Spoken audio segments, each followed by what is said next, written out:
Ya Ali Madad Niyamat Saba. Walali Madad. Subhanallah, Subhanallah. Alhamdulillah. With Maula's name, we will begin our session.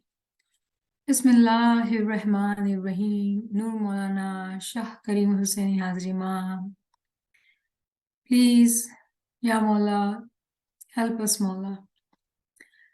Hasbunallah wa ni'mal wakil wa ni'mal Maula wa ni'mal nasir. Hasbunallah wa ni'mal wakil wa ni'mal Maula wa ni'mal nasir. Hasbunallah wa ni'mal wakil wa ni'mal Maula wa ni'mal nasir. Hasbunallah wa ni'mal wakil wa ni'mal Maula wa ni'mal nasir. Hasbunallah wa ni'mal wakil wa ni'mal Maula wa ni'mal nasir. Ya Maula Meherban, we all have gathered here, Maula, to learn the pearls of wisdom, Maula, from these books, Maula. Ya Maula, the beautiful chapter we are going to study today, Maula. Ya Maula, be the light on the tongue of this Nachis, Maula. Ya Maula Meherban, Ya Maula Meherban, please help us, Maula. Ameen, Ya Rabbal Alameen. Once again, Ya Ali Madad to our friends. And today we have reached in this book the last chapter, Ascent of Soul. And we had started this book study, actually, this book, which is a fifth book on our forum we've been discussing this year in January. And we do change, go back and forth different books because we are doing Book of Healing. And I was just looking at the books we have studied. The first book we started was in January 2021. And Book of Healing is our sixth book, which we are studying as a group. And Ascent of Soul, I think this is the smallest book, but I personally felt the concepts in this book were so major that we had to repeat a lot and go slowly to understand the concepts given in this book. Today, we are going to discuss the nature and the reality of light. Again, very broad concept. So let me first share my slides so we all are together.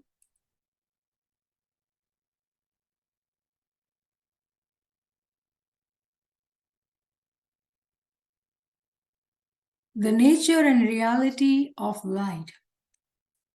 Wonderful topic, but I wonder how many of you have done the pre-reading. And those who have not done the pre-reading, what are their expectations? What is our objective? Yes, first is to understand this chapter given in the book. But other than that, why are we studying this nature and reality of light? Do we not know the light? You would say, yeah, we do know about Noor. Imam is Noor. We have understood that the ilm is Noor. So we do know Noor. Question is, do we? And then when we study this chapter, how are we going to benefit and call ourselves that we are now knowledgeable more about the Noor, the concept of Noor, in context of desiring to ascend our own soul. The name of the book is Ascent of Soul. The reason we are gathered here, by studying this book, we will learn how do we work or what do we do to ascend our own soul. Yes, we are studying different examples from our, prophets, Natik, and understand how did they go through the journey. But in reality, each one of us is here to learn and to grasp this concept that how do I climb the stair to go up the ladder. So let us start this chapter and we pray to Mawla that we all get to learn and realize and recognize where and how we can climb up and how fast can we climb up. So the nature and reality of light. What is the meaning of light? We all know it is to shine, to illumine, to see.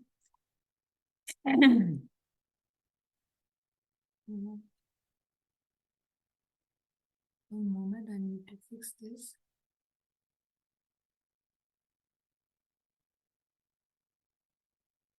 All right. To shine till you mind. Wherever we have light or lamp in our home, we will have no darkness, we'll be able to see. We all understand that. But when we talk about Noor, Noor of Imam, why does Imam have Noor? What do we need from that Noor? It is, excuse me, the light of guidance. Imam being the Noor, he is the Noor for us to guide us. He is the light of guidance. Imam is the fountainhead of knowledge, wisdom, and certitude of recognition. But in terms of Noor, when we say we are seeking Noor, the Noor of guidance, the light of guidance, what is that guidance? What is that Noor? In reality, it is knowledge, wisdom, and having this yaqeen, certitude of shanakht, of recognition that we know our Imam. That is the Noor of guidance. It is also meaning that when we follow the religion, we live in this world, the wellness of it, it comes through the light of guidance. In the book of healing, we had learned that we established actually that we all are ill. When we don't have the knowledge, we all are ill and we are seeking wellness. When we have the light of guidance, we are in that zone of feeling well. Well-being of the religion at the broader sense and the world, but well-being of our own self as well. So the light of guidance, when we are trying to understand, it is not a small concept. It is a very broad, big concept. Again, when we say, okay, we are understanding the light of guidance, but who is that light? Who is that personality? We do know very well. It is Imam-e-Zaman. Imam who is in the human attire. He is the Kamil Insan, perfect man. When he comes to this world, he is Imam, he is Kamil, he is complete, he is perfect. And he comes to this world to guide us.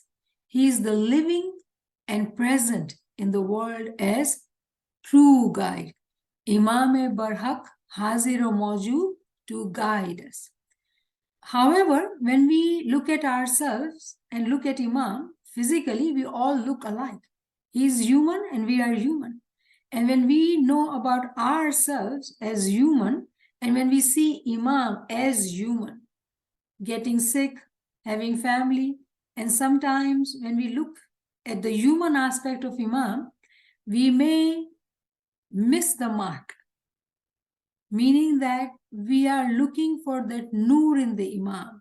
The body, the physical body is the veil, and we are seeking to see behind that veil. It is not Zahir what we are seeking. We are seeking the Batin. And that is why our Peer very clearly said, Ekaj fikar munivar amne tamari, manas rupe sahib jano ji. Or respectful or true believers, we have one concern about you, and that is that you might confuse Hazir Imam in his physical form as an ordinary man. He is no ordinary man. Does not matter if he looks just like us as human, but he is complete Noor. He is perfect man. And when we are seeking this Noor to find what is this light, you know, in Risala Dar Hakikat, Pir Shahabuddin Shah says that in order for us to recognize Noor, in order to see what is behind that physical body of Imam, that Noor which we are seeking, we have to become Noor to be able to recognize him. What did I say? Pir Shahabuddin Shah says that it takes Noor to recognize the Noor. Meaning, it is actually about us first. That we have to become that level of Noor that we can recognize the Noor. If we have not reached to that level, we will not be able to recognize the Imam.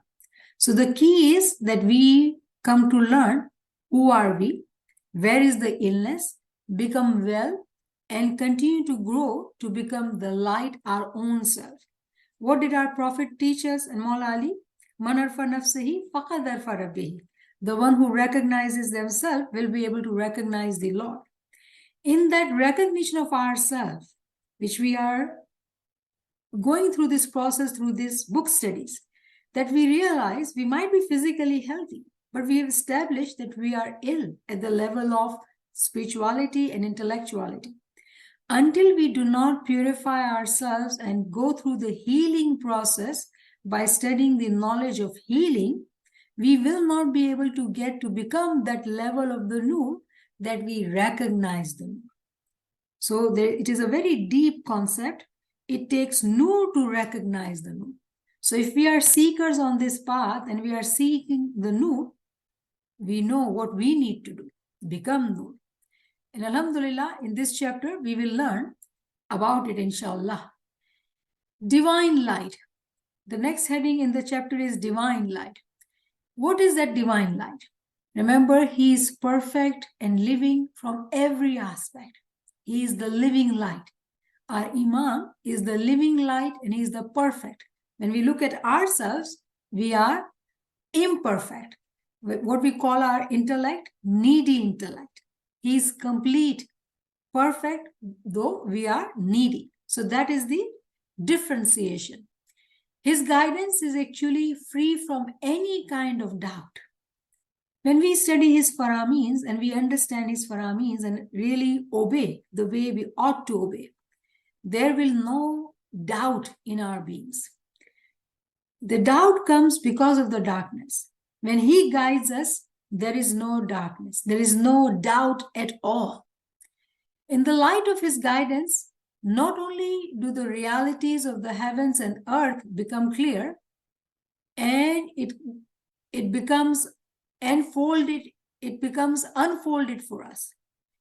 When we are looking at this talim, all these talimat are unfolded. They are like this. However, when we continue to learn, then it becomes open for us. So all this knowledge, when we look at all the Quranic verses that he has created heavens and the earth, but with time we learned it is not just this heaven which we see, we think above us and this earth. There are so many tawilat and understanding. But in the beginning, for us, it was like this. But now it has become unfolded. The further we go in the journey, it continues to unfold for us. But in the beginning, everything, every concept is unfolded. So this is how he gives us this guidance. It is unfolded. Depending on the level of our soul, it begins to open up within our being. However, it also talks about when we go into this knowledge and seek the light of guidance through divine light, this light teaches us of the beginning and of the end, the first and the last. So who is the first and the last? Apparent and the hidden. The first is Prophet Muhammad, right? In this cycle, we are saying this cycle is of Prophet Muhammad. Who is the last? Qiyam is the last, and the cycle is completed. So what we are learning, that through this knowledge, we are able to learn the subtleties in our tariqah, which are there hidden from our eyes. Why? Because we don't have the knowledge. It is his light, which is omnipotent. He is everywhere, in every respect. And when we look into the Quranic verse, so we studied that guidance from, free from doubts. And this Quranic verse, 21/104, it says, the day when we will fold the heaven like the folding of a sheets of records, as we began the first creation, we will repeat it. A promise binding upon us. Indeed, we will do it. Meaning that Allah's habit doesn't change. In every point in time, there is a new cycle which comes and Allah continues to repeat it. He creates and he continues to create. So for us, what we are understanding, the day, whenever the day is mentioned, the day is alluding to the time of Qiyamah. Whenever the Qiyamah will come, heaven what he will do? He will fold the heaven like a folding of sheet of record. Very strange verse, meaning that cycle begins and the cycle completes. When it begins, when we are able to see, it is unfolded, but then it is folded again. This is his way of creation. He creates and he repeats it. And it is his promise, it will continue to happen.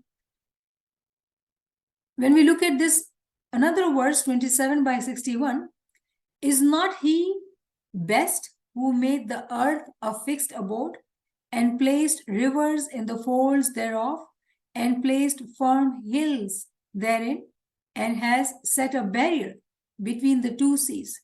Is there any Allah beside Allah? Nay, but most of them know not. Now, very interestingly, when we look at our planet, we see rivers and whatnot, right? All what we see in our planet. And we also see different seas, all these are there. But this verse is saying that all what we see in the physical world, they are all our signs. Do we see that this world and all what we are seeing, it is due to somebody else? Who is the creator behind all what is happening? Is there any other Allah beside this Allah? No, there is one Allah. But most do not know that Allah is Noor-e Mujarrad. He is the pure Noor. Hazir Imam is the Noor-e Mujassam. This leads us to discuss about kinds of light. We've understood that Allah is the Noor-e Mujarrad and Imam is the Noor-e Mujassam. He has come to this planet to guide us, to be the light. He is the living, present light, divine light.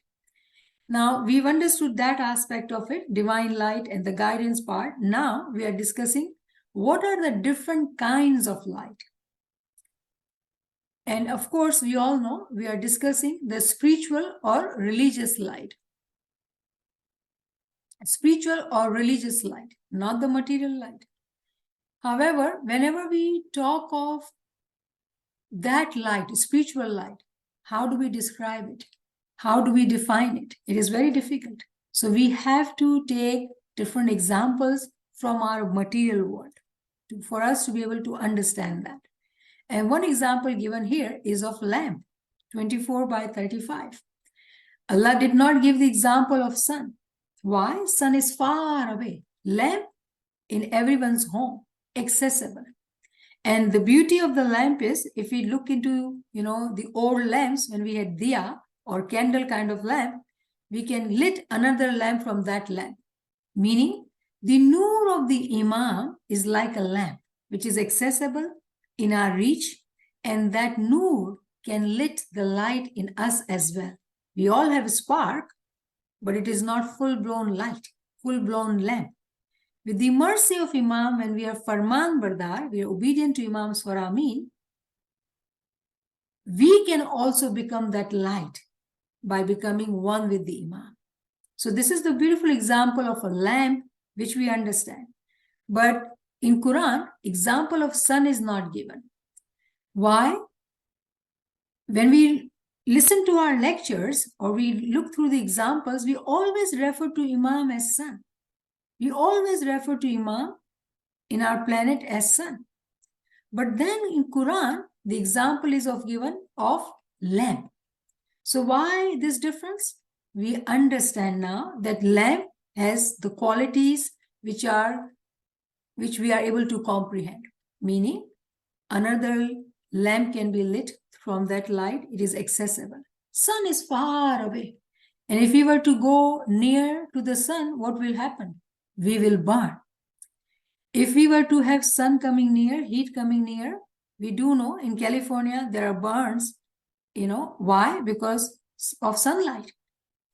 Dry places will just lit fire automatically and it will burn. Why are we talking about this light? It has a positive potential and it has a negative potential as well. There is a difference. When we are talking about positive potential, this lamp, this light is such that it can lit within our being as well. But then it can also burn. it can also burn like a fire. Both are characteristics of light. Why we are talking about it? Let's relate it to Maulana Hazir Imam's speech, which we heard this Saturday being discussed in great detail. This is the beautiful paragraph from that speech, honorary doctorate degree, which was bestowed upon Maulana Hazir Imam at Peshawar University in 1967. And Imam tells us in that speech, the day we no longer know how, nor have the time, nor the faith to bow in prayer to Allah, because the human soul that He has told us in is eternal, is no longer of sufficient importance to us to be worthy of an hour of our daily working, profit-seeking time, will be a sunless day of despair. Sunless day of despair. If there is no sun, there will be no light. There will be no light. So, at one point in time, we are talking about the example of lamp, but then we also have to look into our physical world and take the example of the sun and see, due to our sun, how our planet is thriving, how we are living and nourished because of the sun. These are different examples and different allegories helping us to understand different concepts which are in Batin. If we were not to pray, this is a speech Imam is giving to Ummah. If we will not be interested in learning about kinds of light and how does it apply to us, we will be in a situation where it is a daytime, but there is no sun. Constant despair, despondency, naumidi, and we do not want to go there. So we continue to discuss kinds of light. It is very interesting to realize, to learn that there are 3 different kinds of light. We thought Imam is Nur and that is it, and we have to become Nur like him. But very interestingly, when we talk of this light, concept of light in religion, in Ruhaniyat, there are 3 different types of light. In other words, we are saying it is one light. In reality, it is one light, but there are 3 different aspects of it. And these aspects are ethical, spiritual, and intellectual. Very interestingly, ethical, spiritual, and intellectual. And we will discuss each one of it. So let's study this farman of Maulana Hazir Imam. And Maulana Hazir Imam gives this farman in Nairobi, Kenya, March 13th, 1997. Allahumma salli ala Muhammadin wa ali Muhammad. Keep the ethics of the faith as the path by which you live your material lives, so that you do not wander in the material life of every day, that you keep your ethical principles strong and clear from generation to generation, because that is the essence of life. And as I have said, the material life may tend at times to shade or perhaps to blind to the reality of physical human life, which is that the only part of life which is indefinite, eternal, is the existence of the soul. This farman, very clear in context of ethics. The first light which we are going to learn is ethical light. Ethical light, ikhlaqiyat, hamare ikhlaq. And Imam has given so many faramins about ethics, ethics of faith, which covers everything. And here Imam is emphasizing that not only us, we have to learn about ethics of our faith, but we have to teach it to our upcoming generation. And this should be transferred from generation to generation, these ethical principles. Why? Because that is the essence of life. So if we are seeking Nur, the first level of Nur comes from ethics, from Taqwa, which we have been studying in Book of Healing. This is the first type of Nur. If we want Nur, we have to become ethical. If we don't have ethics, we don't have the Nur. Forget about the higher level of Nur. No matter how much we are praying, we are missing the foundation. That is the first step. And that is ethics of our tariqah. And Imam very clearly saying, if we were to give importance to only material life, what it will do? It will blind us. And what we'll think? The reality is only physical human life. That is not correct. The essence, the eternal existence is of only our soul. So if we are concerned about our soul, first thing which we need to do is to follow the ethics, taqwa. Now this is the same slide. There is no change as per se. I'm repeating myself in the slide, but I have a funny diagram for you all to make you all smile. And this is inspired by one of the friend, Dilshad. I'm not sure she's here today or not, Dilshad Zindani. When I was preparing these slides, somehow she asked a question. And wonderful reflection with question relating it to book study and different lectures. So I was very impressed by her question. I said, SubhanAllah, you did a very good job of understanding. And here she says, no, I can't remember. I can't do this. I can't. And I was like, we all think like that. This funny picture is depicting each one of us, including me. Very imperfect picture, but it is us. This is who we are, imperfect beings. But you know what? We have hope. Why do we have hope? Because everything is possible with Him. Nothing is impossible with Him.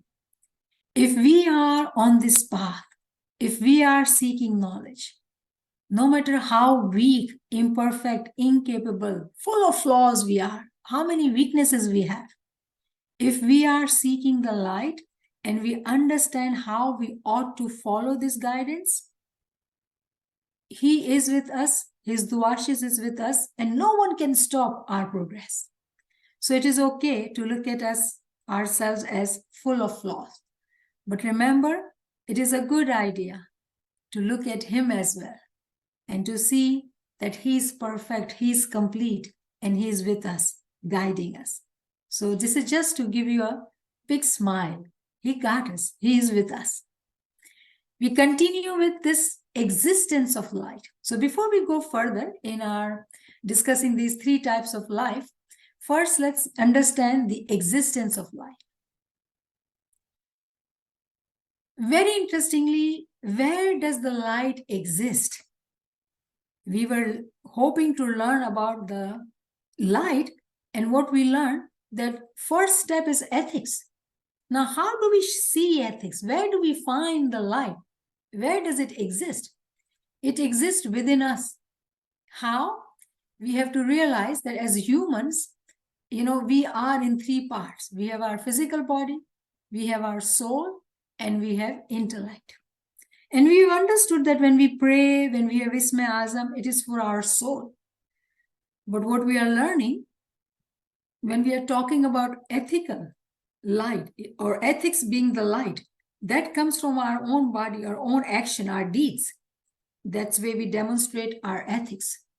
What we learn, it is through knowledge. So our existence is at three levels, right?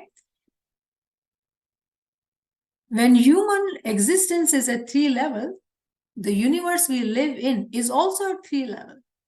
And we know these terms, Aql Kul, Nafs Kul, and Jism Kul, universal intellect, universal soul, and universal body. Aql Kul, Nafs Kul, we normally hear these terms. This is another term, universal body, Jism Kul. So these three terms are actually three universes existing, just like our body. Our body is a, essence of our universe. We do know that from Maula Ali saying that you are looking at the universe and you think of yourself as a small being. The whole universe is within us. So when we say we have body, soul, and intellect, this universe also has three parts: its body, its soul, and its intellect. Very interestingly, there are three worlds as well. And these are the world of human beings, which is called Nasut, the world of angels called Malakut, the world of divine attributes called Jabarut, and then the world of unity of God, oneness, and that is called Lahut. And we have learned about it, so we do not need to discuss it right now here. Let's go further, and we have heard the term personal world. We thought there is one personal world, but today we are learning no, there are darajat in personal worlds as well. So the world of body and humanity, so our body and the humanity, the world of spirit and spirituality, the world of intellect and knowledge. What are we saying? That within our personal world also there are darajat, again, body, spirit, and intellect. All these examples show that the light of guidance also has to be at 3 levels. If everything is at 3 levels, the guidance also has to be at 3 levels.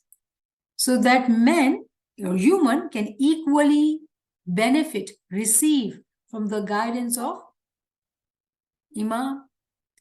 First at the level of physical body, then at the level of the soul, and then at the level of intellect.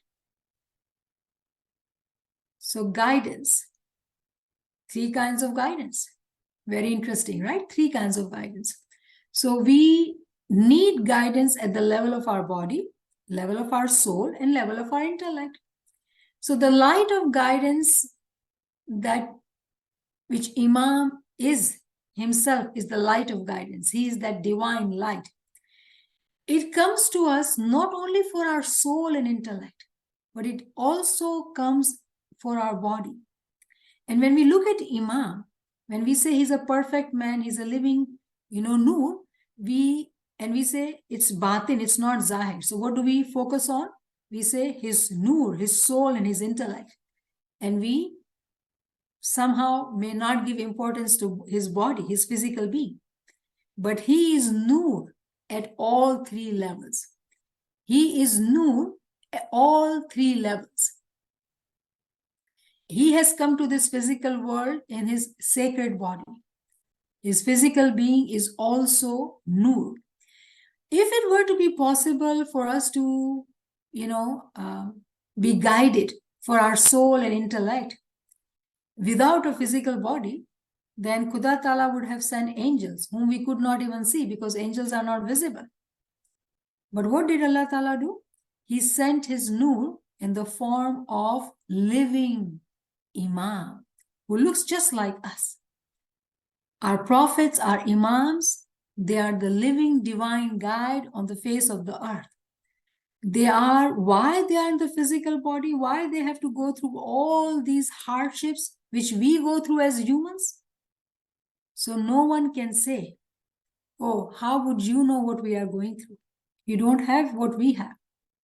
Imam goes through the same cycle of life. Birth, growing up, family, marriage, all the physical illnesses, and leaving this physical world in the physical body. Noor remains one and same. The key point is what we need to realize that his body is also sacred. Therefore, in the physical world, it is the body of the true guide. It is the Imam, his physical being, who can act as a light for us. It is only the Imam who can act, being in the physical body. We all are humans, we all look alike, but none of us can get to that rank. We have to understand that. The reason we are discussing this, so we are clear what we are discussing. All of us are humans, but the rank of Imam is the highest most. In his body, he is the Noor. He is the sacred body. He is the guide of the time. So we understand the light of guidance. The first light of guidance is a physical light.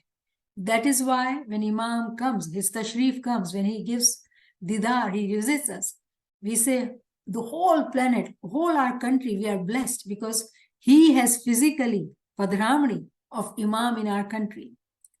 So we get so happy that every mushkil will be asan because he has come so near us. Physically, he is also Noor. So initial aspect of the light of guidance, or it is the physical light. The initial aspect is a physical light. We do all know about him being the Imam of the humanity by coming into the physical world as human, and also being the Imam-e-Muttaqeen, the Imam of the righteous, by being in the physical world in a physical body. Meaning we are saying that his physical body is also full of light. Do not be mistaken and miss that mark. Wherever he is Noor.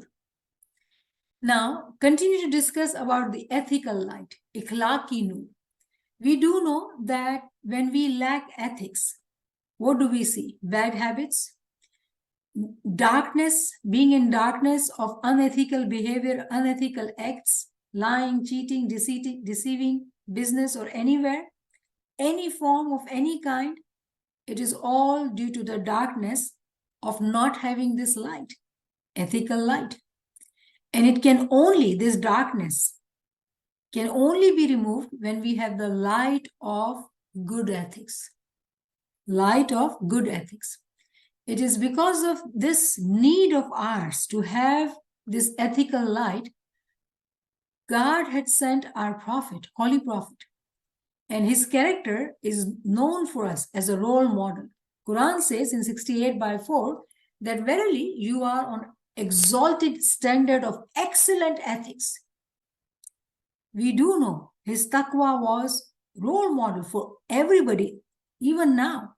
Next week, the speech we are going to study on Saturday is about Sirat conference. Imam is talking about Prophet Muhammad. So we have to realize that the blessed personality of our Prophet had come to this world as the exalted standard of excellent ethics. He was known as Amino Sadiq. What does Amino Sadiq means? Does it only means honest? No, it means also trustworthy. It also means loyal. All the characteristics of ethical behavior were present in our Prophet from very young age. If we want the nur of our Natik and Imam, what is it that we need to do? We are able to understand from this example of our Prophet. And do we remember that story? A lady throwing trash on our Prophet and Prophet never complaining about it? Can we imagine ourselves at that place? Something to think about. Ethics are so important. Holy Quran has called our Prophet as luminous lamp, Sirajum Munir. In 33/46, he is called Sirajum Munir, meaning luminous lamp. When we talk of luminous lamp, the lamp itself, the physical body of the lamp, it relates to first the physical body of the personality himself, that he himself is blessed and sacred. His personality is blessed and sacred. So those fortunate people who attained the light of religion from him by being with him through his personality, they were blessed. They were blessed. In other words, what we are saying, that this luminous lamp, which was sent to the people of the world, to do what? To spread the light of humanity, light to the humanity in the form of giving them the teaching about the ethics. Our Prophet, our Imam, wherever they go, people praise them. Very different human beings. They are humans like us, but their ethics are unfounded. And we are Mu'minins of Imam. So before we receive the light for our soul and intellect, according to our own human body, we have to understand that first Allah created our body, then soul, and then intellect. Meaning, the first light which we can receive from knowledge, from Imam, when it comes to us, he gives Faramins. The first light which we receive is physical light. We can only absorb that light either from knowledge or Didar of Imam, Darbar of Imam, being in presence of Imam, when physically we have become light. Otherwise, there is a barrier. There is a barrier, though we are in presence of Imam. We are sitting with Imam. But that light will not penetrate us because our being, our physical being, is actually in darkness. Is unethical acts are filled with this within this body. There is no ethics in this being. That light which comes, it will not penetrate the being. So I hope we understand why we continue to talk about this blessed personality of the Prophet. He was the role model, and those who were with him, they were blessed. How were they blessed? by seeing him how he was extremely excellent example of ethical behavior. So today when we are seeking the Noor, we are learning about him, his example, and our example of our Imam. What we see is excellent ethical behavior. And if we are seeking that light, are we ethical? We can never get that light if we don't have that support in our being of ethics. The first Noor, the first level, the first light is of ethics. What does Quran say? The light of guidance is compared to a lamp, the luminous lamp, Siraj Munira. It is actually included, the lamp is included, not only the flame and illumination. What happens when we look at the lamp? We think the lamp inside the flame and the light which is coming out. We ignore the lamp itself. What we are learning right now, that the lamp has to be taken into consideration. If that lamp is not in the clear glass, the light will not come out. Why our Prophet are being called Siraj Munira, luminous lamp? He was clear, crystal clear in his physical being. Meaning, when I'm saying crystal clear, his ethical behavior was beautifully shown to everybody. That light was shared with anybody and everybody who came into contact with him.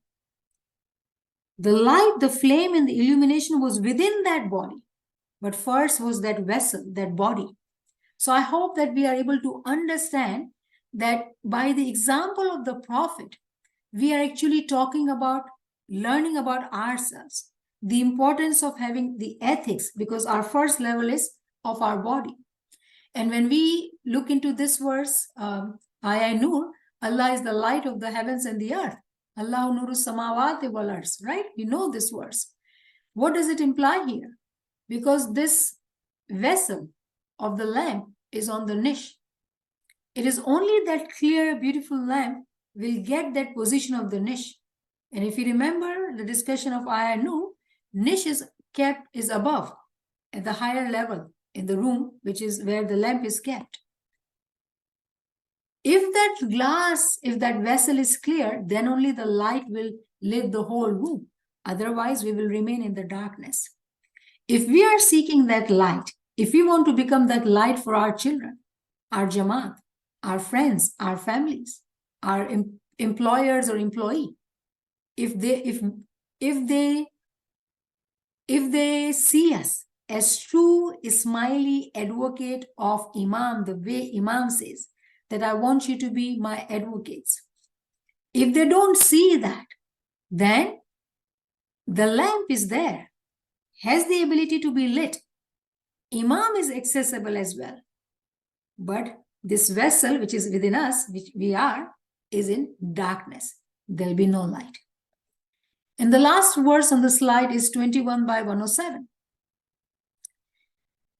Prophet Muhammad had come to this world as the mercy for the world. وَمَا أَرْسَلْنَاكَ إِلَّا رَحْمَةً لِلْعَالَمِينَ. He has come to this world as rahmat for all the worlds. Which world are we talking about? This physical world where Christians and Jews and everybody is living? At one level, yes, he came as a nur for everybody, rahmat for everybody.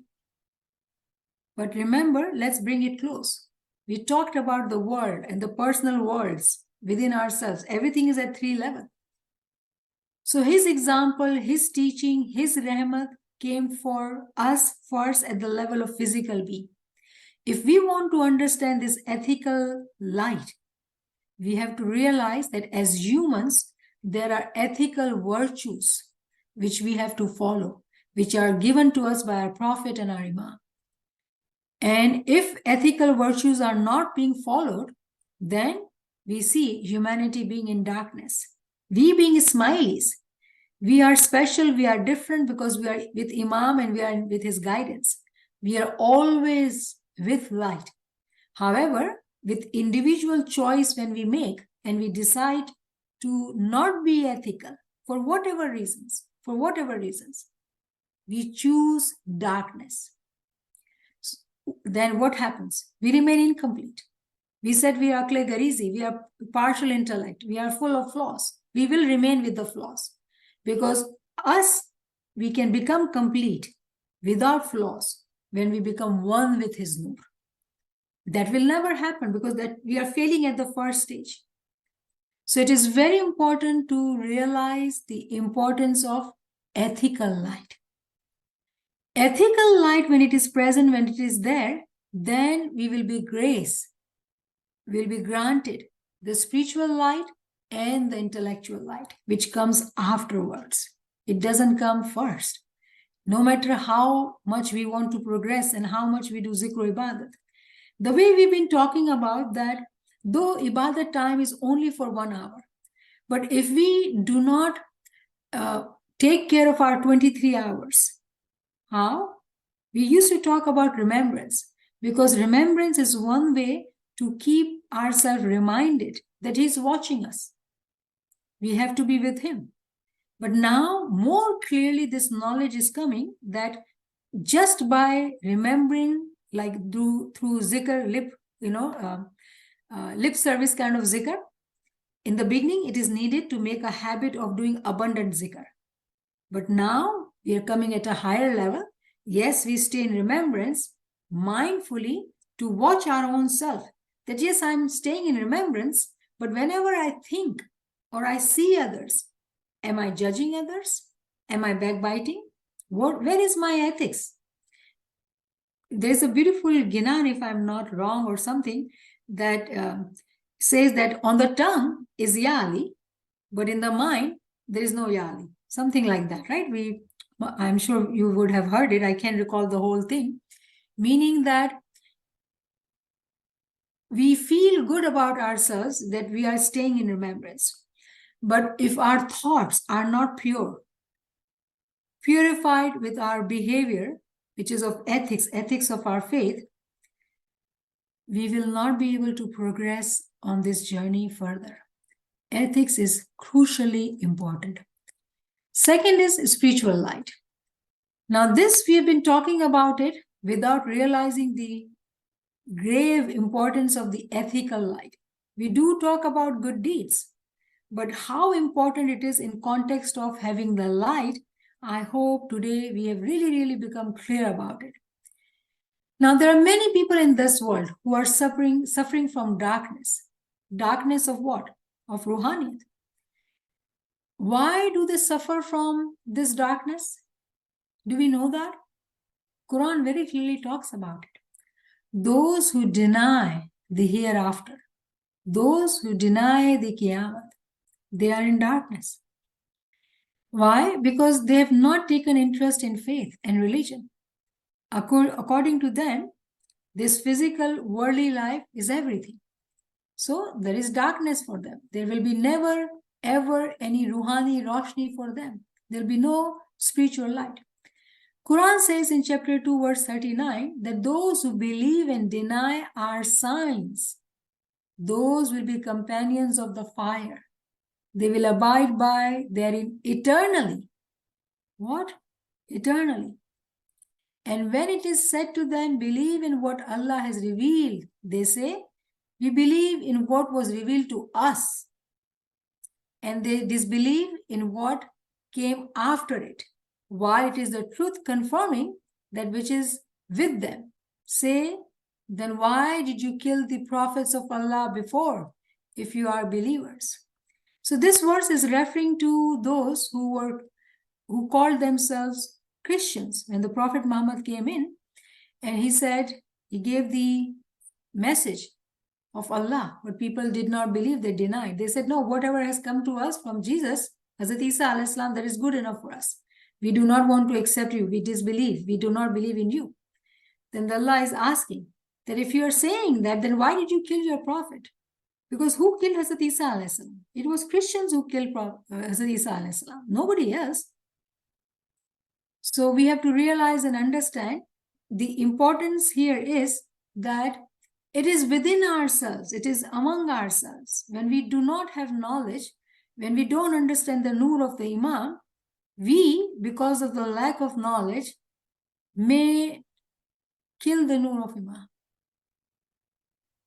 This is harsh. I was hesitant to even say it, but actually I'm referring to Imam Sultan Muhammad Shah's Baitul Khayal Farman, because he says that when you do not follow our Farman, when you do not do Ibadat, it is as if you are killing our light. Harsh, but very true.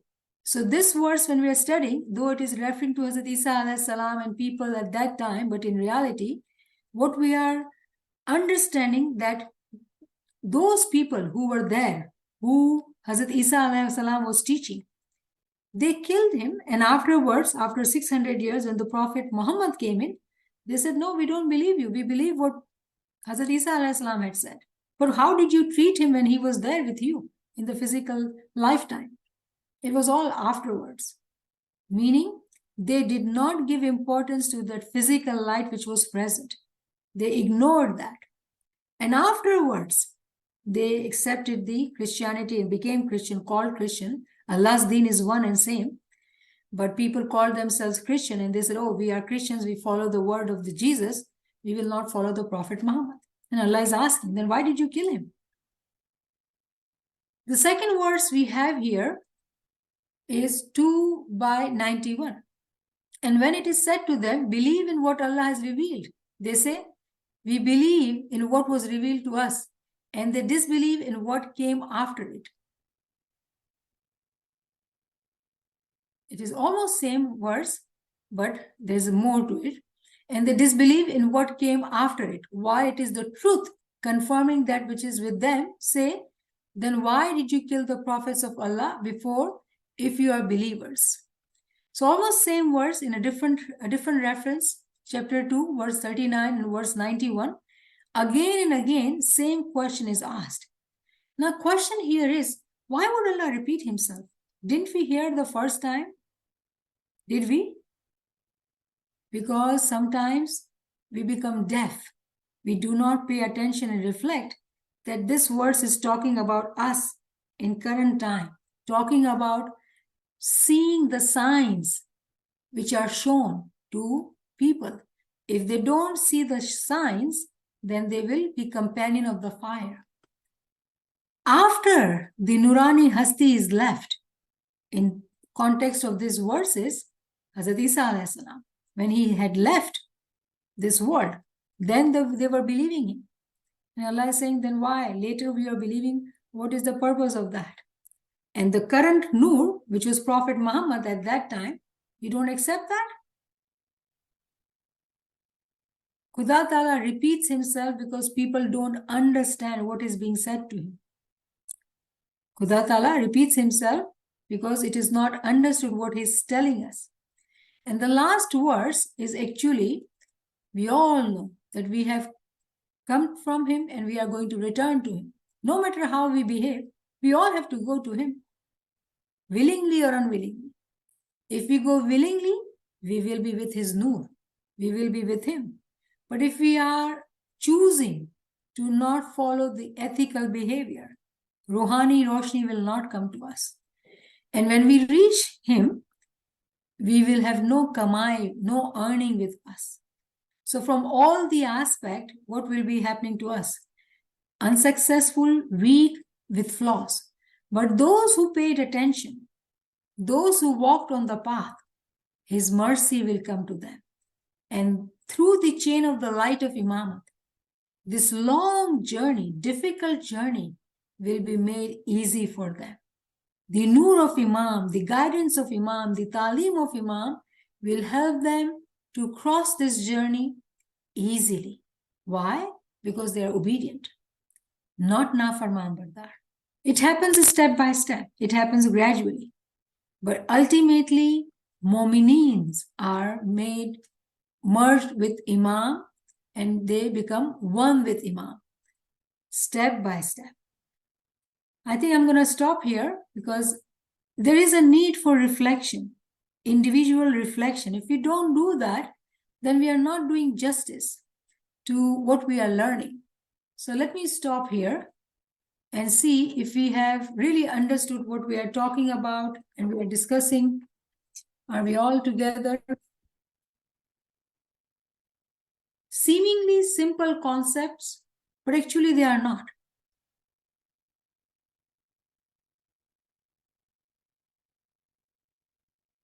if I hear we are good, we are understanding, then I can do one more slide.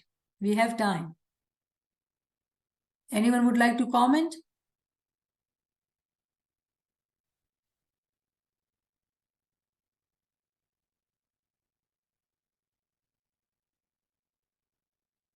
I think we can, take questions, I think, at this point and see how everybody is doing. It is beautiful and it is very enlightening. At times we always think about it that we are sitting in Bandagi, we are sitting in Ibadat, we are getting our Isme Azam, we're trying, and we think about all of those things, how to sit, how to say our zikr and all of those things. But there's a foundation which needs to be created before we start building the blocks and build a building. So it really makes us wonder that how do we get all of these things in ourselves, because it really means, well, that we need to wake up and see, how Sultan Mama Shah has always talked about that you need to check your pulse. You need to ask yourselves how you are doing, how your soul is doing. But we have, always looked at the bigger picture, maybe looking always at the results, but the journey is like, the parts and parcel which we need to take along on this journey. We have somehow not gotten those because we were missing that knowledge. And it was very, new for us to hear. There's ethical light, so it was amazing to hear and understand that how important taqwa concept is. We have been thinking and talking about taqwa, but how to imply this in accessing the nur during even Nurani Ibadah time, or to get that nur which we all want so much. So just wanted to let the friends know the chat is open, and you can unmute. You can share your reflections. You can come forward. I would just like to quote a couple of the references which friends had shared. That Ginan was, which you were talking about it. Piyu piyu to sab jug kare, par piyu na pawe koi. Mukh japanta jo piyu mile, to sir sata na hoye. Mukh japanta jo piyu mile, to sir sata na ho. Exactly. That's what I was looking for. Thank you. And then another one which is very તમે इसमें आजम લઈને ઇબાદત નથી કરતા, તેથી ઇમામની ઇમામતને કતલ કરો છો. Yes, that's exactly the Farman. Subhanallah. I'm so happy that we are getting references as we speak. Alhamdulillah. True, very true. So the reason, I just want to comment, because what you said, I want to really reflect.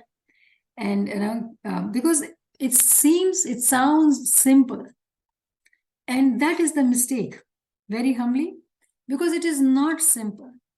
The way Naveen Sahaba said, and I liked that example, so I want to elaborate more. What she says, that many times we ask, right, how do I sit? How do I do this? And how do I keep my tongue, for example? What would be my position? Or what will happen when I see the nur? Those are good questions. I'm not saying they're wrong questions. But without the foundation, if we don't have the ethics,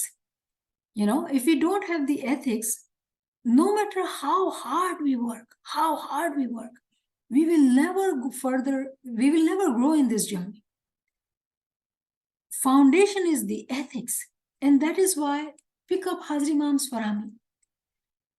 Every farman of Hazri Imam is about ethics, intellect, education, because these all are interrelated. We don't realize the importance of ethical behavior.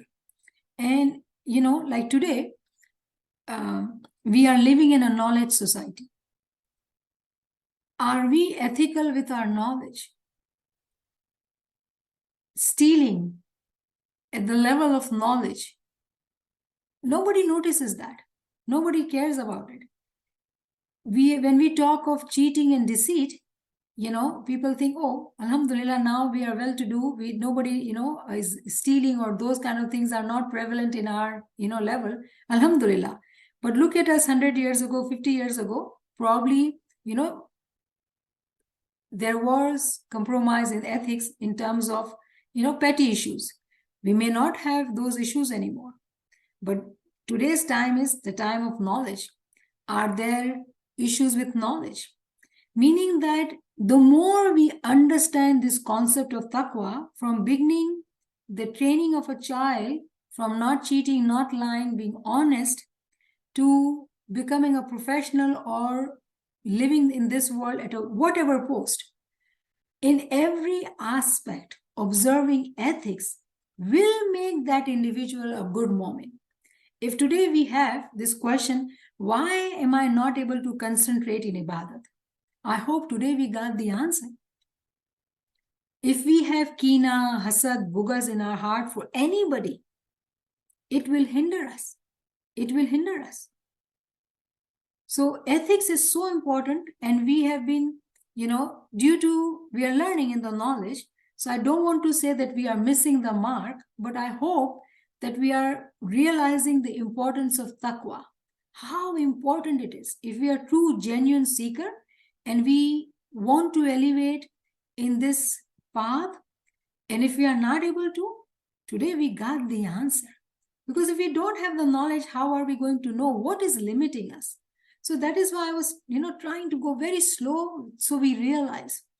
And especially realizing in context of realizing the importance of the physical body of Imam or physical body of Prophet Muhammad, in terms of, we took the example of lamp. And we've been talking about lamp because lamp is accessible and the light can be lit from that lamp. But how this lamp will reach near that lamp if it is all dark and black? As the first test of ethics is missing. Ji.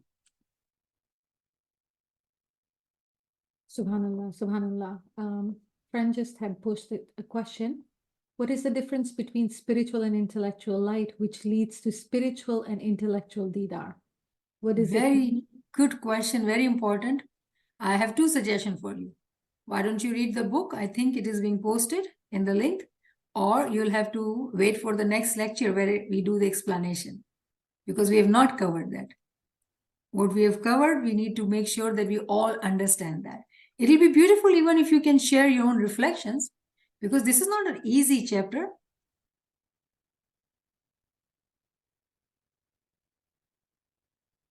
Do we remember Ismail Ganji in Ginan? What he had learned from that Ginan? That his mother was teaching him to be unethical.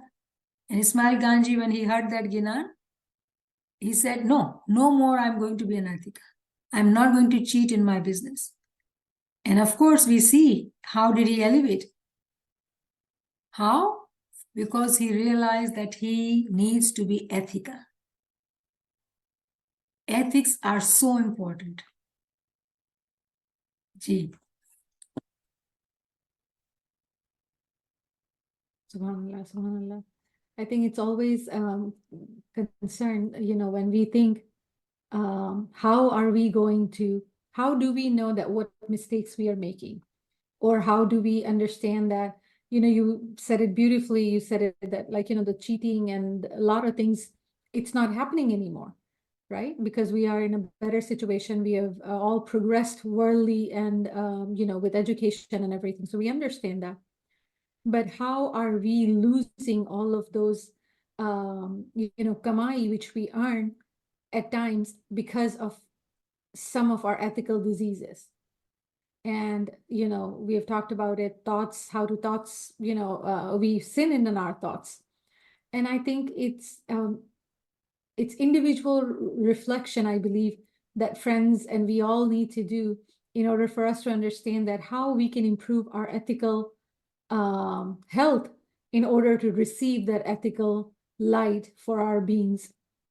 Subhanallah, Shana Saba has actually posted Khota Tara Trajwa Ne Khota Tara Tol, the Ginan you were just mentioning about. Subhanallah. Friends, if you have any questions, any comments, or any reflection, if it comes across in your mind listening to the beautiful ethical light which we talked about. Yes, Shabira Saba, you can unmute.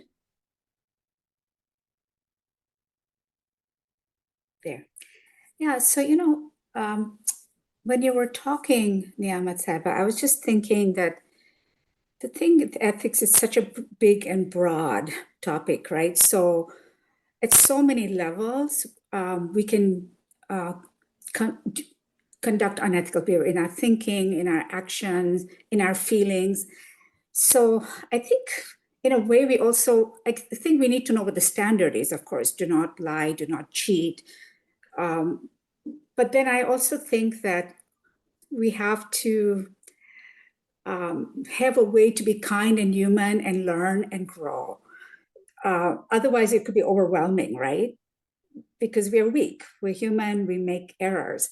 So what came to mind is, when Hazrumam talked at Brown, the Ogden Brown lecture, and the president asked him at the end, is there something you want to share with the students? And I'll just paraphrase him. You can go online and read up the interview. He said that,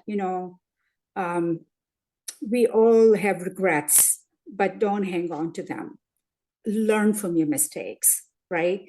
And I feel that that's important because it's overwhelming otherwise.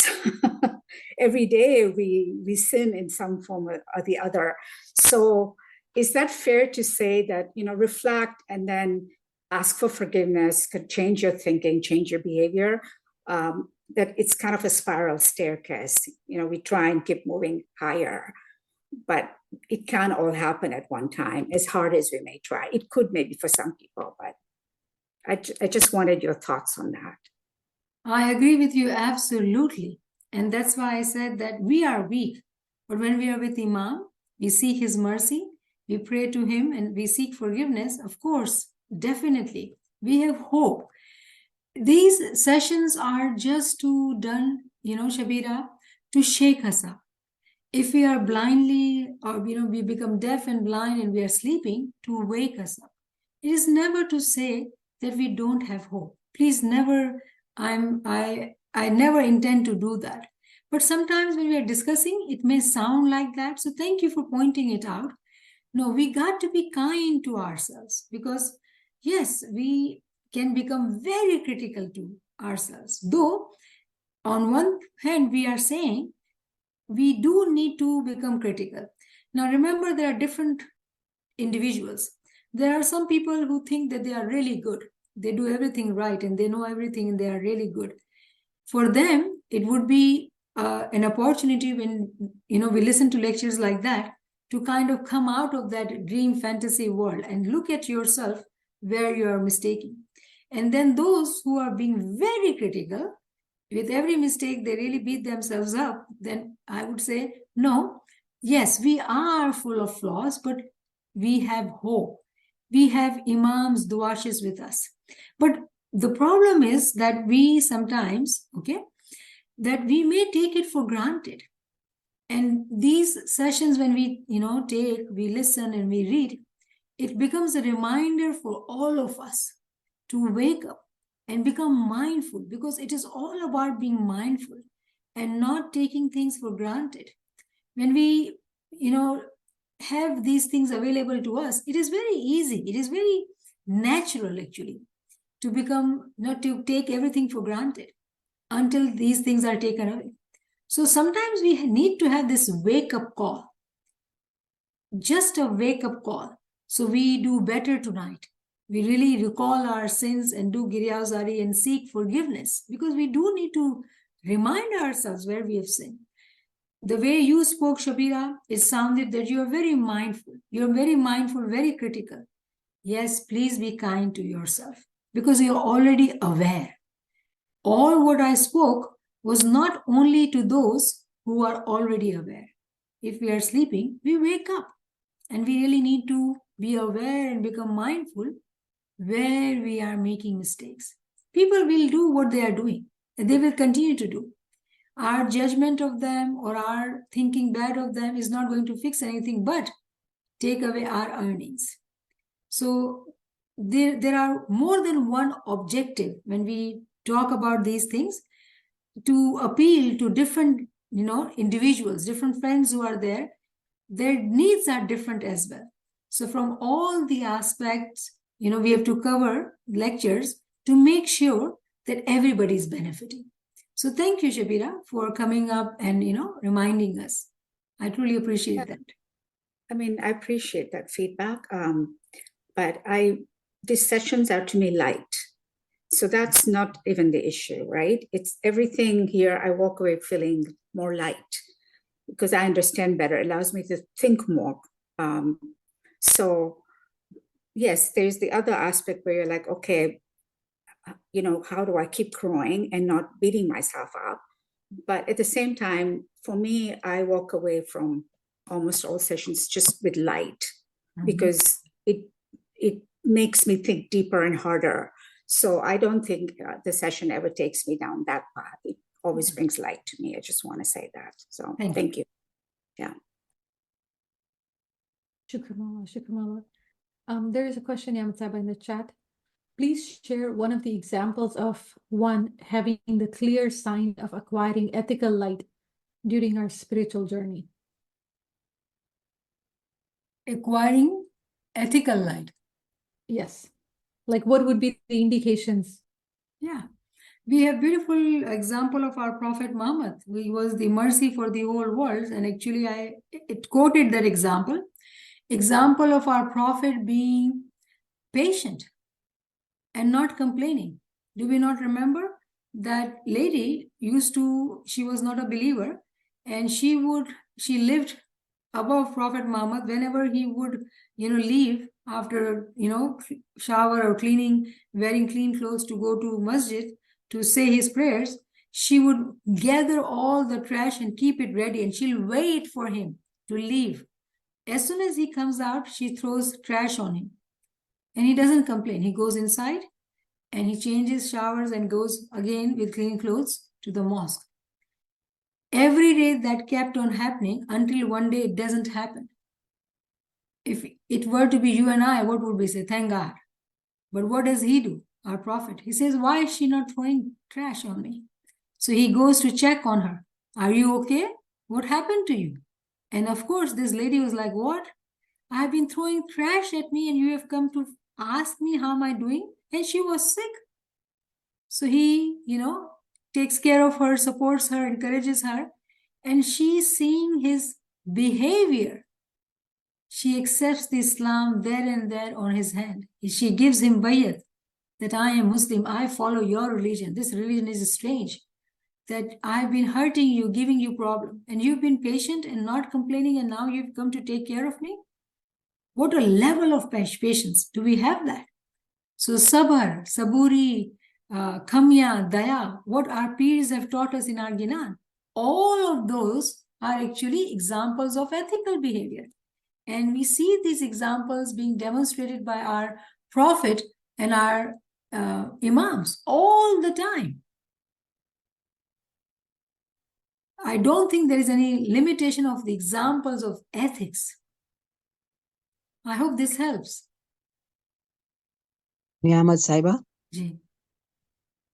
મને સુલતાન મોહમ્મદ શાહનું ફરમાન યાદ આવે છે કે તમે આ દુનિયામાં આવ્યા છો તો ઘણી જાતના કર્જા લઈને આવ્યા છે, પણ મોટું કરજ ઈ છે કે તમે પાક અને સાફ થાઓ.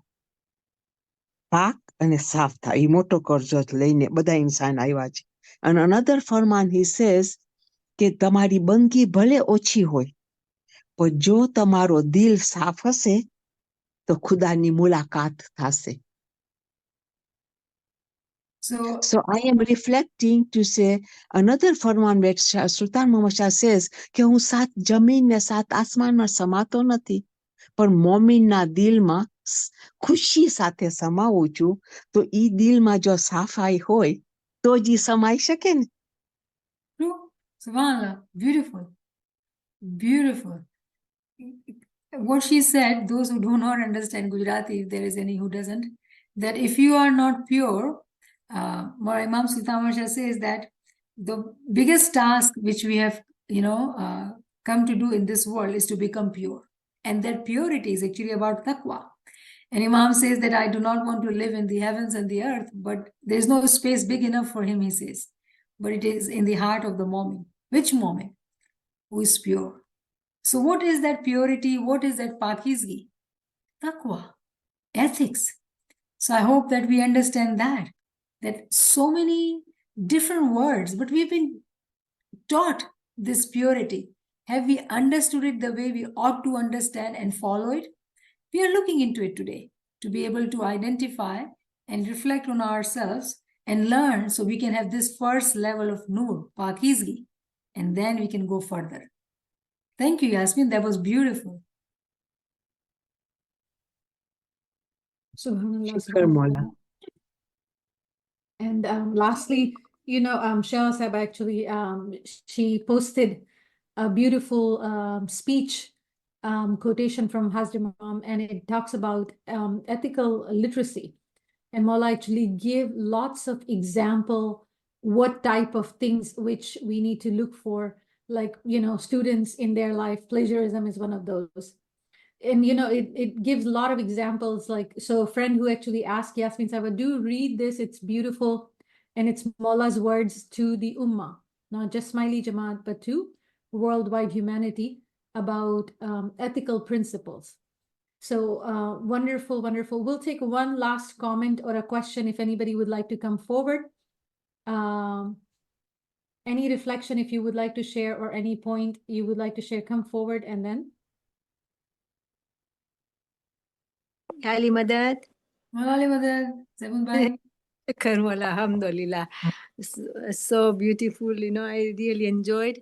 And you just said the same words I had in my mind, that Mola badane sat saburi namyane kamya rake, And it's quite hard, but it's good to listen and reminds us, and we keep on trying. Ek kadi ginan bolu. Please. सतगुर कहे रे सतगुर कहे रे मिंदे नुरे मिंदर समारियो sorry भूली गई अने नूरे रचियो आसमान ते नूर महेती नूर प्रगटिया जेनु सतगुर नाम रे भाई सतगुर नाम है जिंदा शुक्र मोला thank you Subhanallah, subhanallah, subhanallah. તમે તો 4 ચાંદ લગાવી દીધા. Thank you so much. Alhamdulillah. And a perfect Ginani verse according to what we were discussing. Okay? Yeah, Perfect. Thank you. Thank you. thank you for listening. thank you. Subhanallah, subhanallah. Thank you, Niamat Sahaba, for beautiful session. Yes, actually, friend actually just commented. Maulana Hazrat Imam also talks about light of Rumi quote, light that shines in the eye of the heart, and the light of the heart is the light of God. So beautiful. Thank you, Niamat Sahaba, for beautiful session. Thank you, friends, for joining. We'll all see you tomorrow. There's another session with Sultanuddin Sahib for 100 questions. Thank you, friends. Thank you, Niamat Sahaba. Yali Madad, Yali Madad. Yali Madad, Yali Madad. Thank you, Yali Madad. Yali Madad, Thank you, Yali Madad. Yali Madad. Thank you, Yali Madad. Yali Madad, Yali Madad. Thank you, Madad. Yali Madad. Yali Madad, Yali Madad, thank you. Yali Madad. You. Thank you, Yali Madad. Yali Madad.